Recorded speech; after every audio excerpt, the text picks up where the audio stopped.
Hi everyone, welcome back to my channel life snaps with Anita में। तो आज का टॉपिक है कि ज़्यादा एज के लोगों को, वैसे तो हर एज के लोगों को किसी ना किसी हॉबी में इन्वॉल्व रहना चाहिए। ज़्यादा एज के लोगों को आफ्टर 50 40 के बाद तो खैर बहुत काम होते हैं। 50 के बाद धीरे धीरे घर के काम कम होते जाते हैं, मतलब रेस्पॉन्सिबिलिटी कम होती जाती है थोड़ी बहुत बच्चों के प्रति। तो बच्चे थोड़े बड़े होने लग जाते हैं, तो उसके बाद में आप लोगों को कैसे किसी न किसी हॉबी में इन्वॉल्व होना चाहिए। अगर हॉबी नहीं है तो ढूंढो क्या हॉबी है, किस चीज़ में आपका मन लग रहा है। तो मैंने जब मैं 46-7 की थी तब मुझे एहसास हो गया था कि अब एज बढ़ रही है, धीरे धीरे 50 की और बढ़ रहे हैं और बच्चे धीरे धीरे इंडिपेंडेंट होते जा रहे हैं अपने बेसिक कामों के लिए।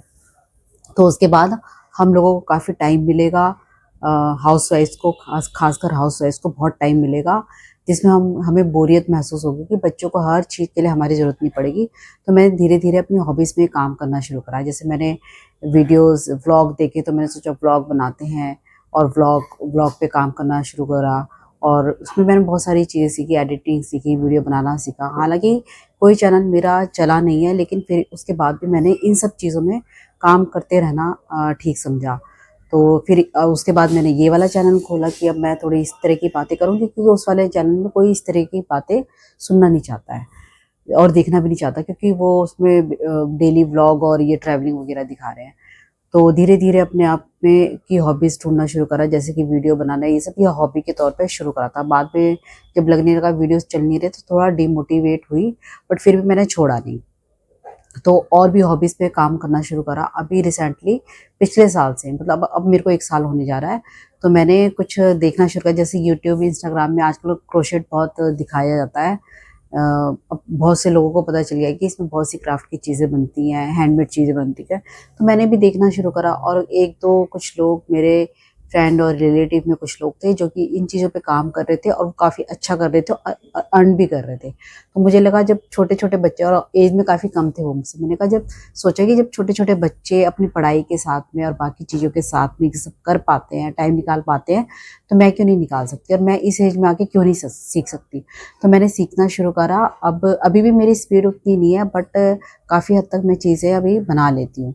तो आपको कुछ भी अगर देखना है क्रोशेट के बारे में, या मैं अपने खाली टाइम में क्या-क्या करती हूँ, क्रोशेट के अलावा और भी बहुत चीज़ करती हूँ, बट वो उस अभी तक मैंने, मतलब बाकी चीज़ों के वीडियोज़ अभी उतने बनाना शुरू नहीं करा है। तो मेरे को ज्वेलरी मेकिंग का भी थोड़ा बहुत शौक है कि वो भी मैं अभी सीख रही हूँ। तो क्रोशेट के बारे में बता देती हूँ कि उस चैनल पे आप लोग जाके देख सकते हैं कि मैंने क्या-क्या चीज़ें बनाई हैं। चैनल का नाम है मल्टी पैशन स्टूडियो। ये टाइप करोगे आप यूट्यूब पे जाके तो आपको मेरा चैनल दिख जाएगा, मल्टी पैशन स्टूडियो। देखती हूँ, मुझे लगा था कि मैंने कहीं सुना था कि अब से यूट्यूब के आप डिस्क्रिप्शन वगैरह में लिंक नहीं लगा सकते हैं। तो देखती हूँ, मैंने लगता है कि नहीं लगता, अगर अबाउट सेक्शन में मेरा लग जाता है लिंक तो मैं उस चैनल का लिंक डाल दूँगी। तो अभी मैं ना ये कुछ एक वाटर क्रिएचर है, ये बना रही हूँ उसका। तो ये जब आप कंप्लीट हो जाएगा तब आप जाके उस चैनल पे देख सकते हैं। तो कोई वीडियोज़ नहीं बना रही इसका, कोई ट्यूटोरियल नहीं बना रही, बस सीख रही हूँ और बना रही हूँ। और अभी ये रिसेंट में कराया। आज मैंने ये बनाना शुरू करा और कल मैंने ये बनाए थे, ये गजरा और ये स्क्रंची। इस साइड से है ना, आई थिंक, हाँ, ये वाला। तो ये दिखाने का मकसद ये है कि ये चीज़ें करते रहने से काफ़ी आपका मन लगा रहता है, इधर-उधर की फालतू बातों में ध्यान नहीं जाता और आपको एक पर्पस मिलता जाता है कि आगे की लाइफ के लिए। जब बच्चे टोटली इंडिपेंडेंट हो जाएंगे, टोटली इंडिपेंडेंट इंडिपेंडेंट होने का मतलब है जब वो जॉब वगैरह करने लग जाएंगे या किसी दूसरी सिटी में जाके जॉब कर रहे हैं, तो वो आप पे तो बिल्कुल डिपेंडेंट नहीं है। क्योंकि इंडियन मॉम्स का ये है कि बच्चे अगर जॉब वगैरह भी कर रहे हैं तो उनके लिए सुबह-सुबह उठ के टिफ़िन प्रिपेयर करना, शाम को आके उनके लिए अच्छा-अच्छा खाना बनाना, मतलब बच्चों के आस-पास ही दुनिया घूमती रहती है। बट आजकल बच्चे दूसरी सिटीज़ में पढ़ने जाते हैं और फिर या जॉब करने जाते हैं। कभी-कभी तो वापस भी नहीं आते हैं, वो फिर छुट्टियों में ही आते हैं, वो टोटली वहाँ पर बस जाते हैं। फिर हम लोगों का ये होता है कि बच्चे नहीं है अगल-बगल में हमारे। अब हमारे बच्चे हमारे साथ नहीं रहते हैं और हमें ये लगने लग जाता है कि मैंने काफ़ी लोगों को देखा है कि उनको ये लगने लग जाता है कि हमने इतना कुछ करा बच्चों के लिए, खासकर हम इंडियन लोगों की ये मेंटालिटी होती है कि हमने इतना कुछ करा बच्चों के लिए। अब जब हमारा टाइम आया कि वो हमारे लिए कुछ कर पाए तो वो हमारे पास नहीं है। मतलब पैसों से, फाइनेंशियली तो वो कर देंगे कुछ ना कुछ, अगर आपको ज़रूरत नहीं है फाइनेंस की ज़रूरत भी नहीं है, उनसे किसी फाइनेंशियल हेल्प की ज़रूरत नहीं है, तो आपको तो ये लगेगा नहीं कि वो उसकी तो ज़रूरत नहीं है, बट उनका पास रहना ज़रूरी था हमारे पास उनका। तो लेकिन मैं ये कहना चाहूँगी कि अगर वो अपनी लाइफ को आगे अपने आप को प्रोग्रेस करने के लिए कुछ करना चाह रहे हैं जो उनकी आपकी सिटी में पॉसिबल नहीं है, या आपके गाँव में पॉसिबल नहीं है, या आपके कंट्री में पॉसिबल नहीं है, तो उनको प्लेस चेंज करना पड़ रहा है, तो प्लीज़ उनको ना रोकें, उनको जाने दें। क्योंकि ज़रूरी नहीं है कि वो आपके पास रह के बहुत कुछ कर पाएँ, वो दूसरी जगह पे रह के बहुत कुछ कर पा सकते हैं। तो उनको जाने दो और उनको अपनी लाइफ़ जीने दो, और हमारा कुछ पर्पस नहीं रह जाता, तो हम लोग फिर बोर होने लग जाते हैं, फिर इधर-उधर की नेगेटिव चीज़ों में हमारा ध्यान जाने लगता है। और अगर हम इस तरह की अपनी हॉबीज़ में अपने आप को इन्वॉल्व कर लें, तो काफ़ी मतलब हम अपने आप में बहुत बिज़ी होते हैं, और हमें कुछ जीने का और भी मकसद मिल जाता है कि हम बहुत कुछ कर रहे हैं अभी, चाहे उससे आप अर्न करो चाहे ना करो। और अर्न करने की ज़रूरत पड़े तो अर्न भी आप कर सकते हैं, लेकिन आपको अपनी हॉबीज़ पे काम करते रहना चाहिए, इससे आपका मेंटल पीस बना रहता है। और जैसे कि अभी मेरा बन गया, और मुझे अभी से ये पता चल गया है कि जब बच्चे बिल्कुल ही डिपेंड हो जाएँगे अपने ऊपर, मतलब हमारे ऊपर डिपेंडेंसी बिल्कुल ख़त्म हो जाएगी और इंडिपेंडेंट बन जाएँगे। वो कमाने भी खुद लगेंगे, अपना ख़्याल भी खुद रखने लगेंगे, ज़रूरत तो उनको हमारी होगी नहीं। तो ऐसी सिचुएशन में हम लोग अपने आप को अपनी हॉबीज़ में इन्वॉल्व रख के बहुत पीसफुली लाइफ हम जी सकते हैं। और किसी न किसी चीज़ में का जब आपको कोई मकसद मिलता है, तो आप अपनी हेल्थ का भी केयर करते हो। जैसे आप यंग एज में अपनी हेल्थ का केयर करते हो कि बच्चों के लिए हमें फिट रहना है, नहीं तो हम बच्चों के लिए कैसे कर पाएँगे, सब चीज़ें कैसे उनको प्रोवाइड कर पाएँगे, तो आप अपनी हेल्थ का केयर करते हो। और इसी तरह फिर जब बच्चे अ, बच ज जब हम एक एज में आ जाते हैं, रिटायर हो जाते हैं, तो हम सोचते हैं कि अब वो तो हमारे सारे मकसद पूरे हो गए हैं लाइफ के, अब हम अपनी हेल्थ का भी ख्याल नहीं रखते हैं, और बच्चे हमारी केयर करेंगे। जब आपको ये लगेगा कि अपनी केयर के लिए मतलब आपको हॉस्पिटल भी जाना है, तो आपको हॉस्पिटल भी कोई ले जाने के लिए अभी है नहीं, आपके बच्चे आपके आस-पास नहीं है। तो इस केस में आप अपना केयर को इतना अच्छा करने लग जाते हैं कि आपको कम ही ज़रूरत पड़े हॉस्पिटल वगैरह जाने के लिए, और आप अपनी लाइफ अच्छे से बिता पाते हैं, अपने खाने-पीने का ध्यान रखते हैं।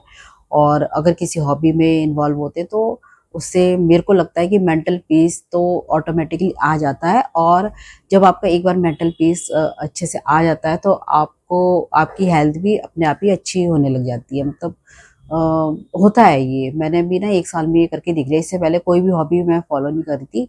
बस टाइम मिला, घर के कामों से टाइम मिला, बच्चों से हमें फ्री हो गए, तो मैं यूट्यूब में कुछ भी मूवी देख रही हूँ, गाने सुन रही हूँ, या ऐसे ही अपने एंटरटेनमेंट के लिए कोई ना कोई कंटेंट देख रही हूँ। बट अभी भी मैं देखती हूँ अपने एंटरटेनमेंट के लिए कुछ ना कुछ कंटेंट ब्लॉग्स वगैरह देखती हूँ। बट जैसे-जैसे मैंने अपनी स्किल्स पे काम करना शुरू करा, तो मैं स्किल बेस्ड कंटेंट देखने लगी और उस पे काम करने लगी। तो इसके अलावा और भी बहुत सारी हॉबीज़ हैं, छोटी-छोटी हॉबीज़ जो कि मैंने एक्सप्लोर करी। जैसे मेरे को सेल्फ हेल्प बुक वगैरह पढ़ना, स्टोरी बुक तो मैं नहीं बोलूँगी, स्टोरी बुक तो मैं नहीं पढ़ती हूँ, बट फ़िक्शन भी नहीं पढ़ती, बट हिस्ट्री से रिलेटेड कोई टॉपिक हो, कोई ऐसी बुक हो, तो उसको पढ़ना, और सेल्फ हेल्प बुक पढ़ना, ये सब चीज़ें मैं मतलब कभी-कभी कर लेती हूँ। बट आजकल मेरा क्रोशेट में बहुत मन लग रहा है, तो मैं सारा दिन यही करती रहती हूँ। तो और सीखती भी रहती हूँ, और ज्वेलरी मेकिंग, और मैंने थोड़ा-थोड़ा ना वाटर कलर भी शुरू करा था पहले, मतलब वो 2-3 साल पहले शुरू करा था, बट मैंने उसको कंटिन्यू नहीं करा प्रैक्टिस करने में।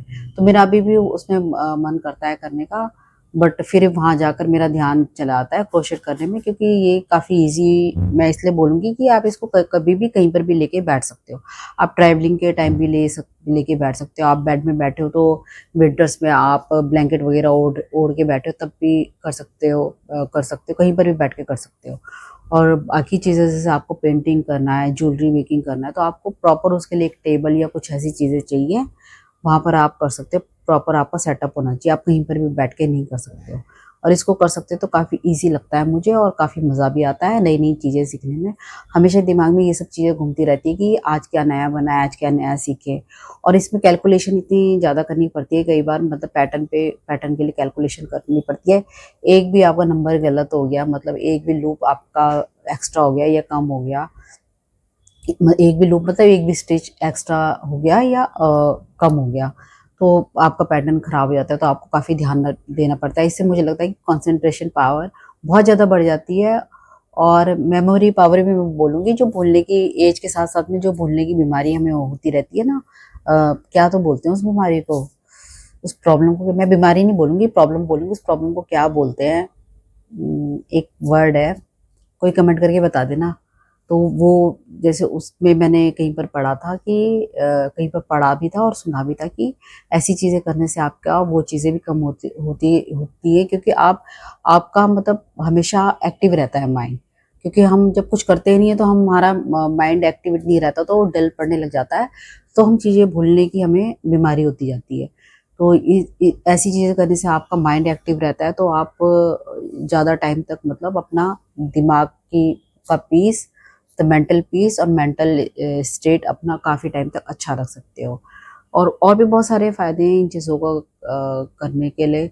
एक तो फालतू की चीज़ों पे आप लगोगे नहीं, ये तो एक बहुत ही बड़ा पॉइंट होता है। फालतू का फ़ोन पे फालतू की बातें करना किसी भी साथ में, या आस-पड़ोस में जाके, वो तो मेरे को चाहे कोई कुछ भी बोले, आस-पड़ोस में जाके जो फालतू-फालतू की बातें करती हैं लेडीज़, वो बहुत ही थोड़ा बहुत कर लिया वो ठीक है। आस-पड़ोस के बारे में थोड़ा बहुत जानना भी ज़रूरी होता है कि हमारे ऊपर वाले फ्लोर में कौन रह रहा है, बगल में कौन रह रहा है, कैसे लोग हैं, इतना तो ठीक है। बट एकदम उनके घर में घुस के इंटरफेरेंस करना, हर चीज़ जानने की कोशिश करना, वो बहुत ख़राब चीज़ होती है। और आप जब ऐसी चीज़ों में इन्वॉल्व रहेंगे तो आप इन चीज़ों से दूर रहते हैं। और बच्चों की लाइफ में भी सबसे बड़ी बात, बच्चों की लाइफ में भी इंटरफेरेंस आपका ज़रूरत से ज़्यादा जो हम इंटरफेरेंस करने लग जाते हैं ना, वो बहुत कम हो जाता है।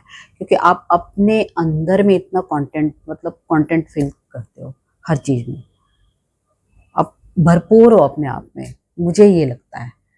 तो बस आज का वीडियो इतना ही रखते हैं, तो वीडियो काफ़ी लंबा हो जाएगा। मैंने आपको फ़ायदे गिना दिए, क्या-क्या फ़ायदे, और अपनी हॉबीज़ में मैंने आपको बता दिया कि मैं कभी-कभी बुक्स पढ़ लेती हूँ, कभी ये क्रोशेट और बहुत सारी चीज़ें, क्राफ्ट में तो आर्ट क्राफ्ट में तो बहुत सारी चीज़ें हैं कि मेरे को डीआईवाई भी करना है, पुरानी चीज़ों से कुछ ना कुछ बनाना है। बट अब क्रोशेट में इतना मन लग रहा है कि और कुछ करने का इतना मन नहीं करता। तो लेकिन मुझे है कि मैं बाकी चीज़ें भी करूँ। और घर को ट्रांसफ़ॉर्म करना, मतलब डेकोर को ट्रांसफ़ॉर्म करना, वो भी मेरे को अच्छा लगता है। तो बस यही है कि इससे मन लगा रहता है। और आगे की वीडियो में और अच्छे-अच्छे टॉपिक लेकर आऊँगी मैं। तब तक के लिए बाय।